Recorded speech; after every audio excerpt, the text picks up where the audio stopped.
បងជាតើគ្នាបងប្អូនជាតែបានត្រូវ036គុណ admin ចេញលោឲ្យប៉ោះថាចាំចាក់ម៉ោង6ចប់បណ្ដោយឥឡូវចេញបាត់ហើយហ្នឹងសួស្ដីបងហើយបងទេពសួស្ដី admin ខ្ញុំស្ដាប់សំឡេង admin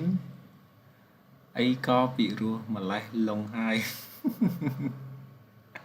លងតនេះល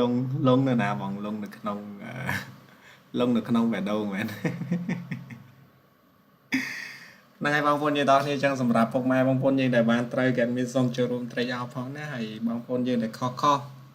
សូមចូលរួមសោកស្ដាយផងដែរហើយបងប្អូនយើងកុំភ្លេច comment ប្រាប់ admin ផងសម្រាប់បងប្អូនយើងដែលបានត្រូវណា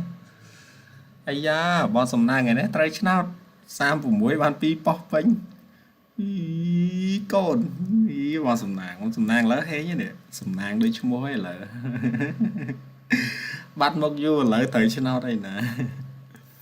សួស្ដីបងយូឡា BCD មិនត្រូវក៏មិនអីដែរបានត្រូវ901 801ហើយចំយ៉ាត្រូវឡូមែនបង901 801អូលុយសតអីចាំបងឯងក៏សំណាងម្លេះបងឯងបងសួស្ដីបងចាននិយាយពីរោះម្លេះ admin វាយធ្វើកុំឲ្យ admin អៀនមើល admin អៀនចូលក្រុមតាក់បាត់ឡើយវាយ comment ចឹង admin អៀន admin អៀនមែនតាសួស្ដីបង KL 63 20000ដើមចូលបាន635ចំយ៉ាក់លុយសតបងអើយ63គុណ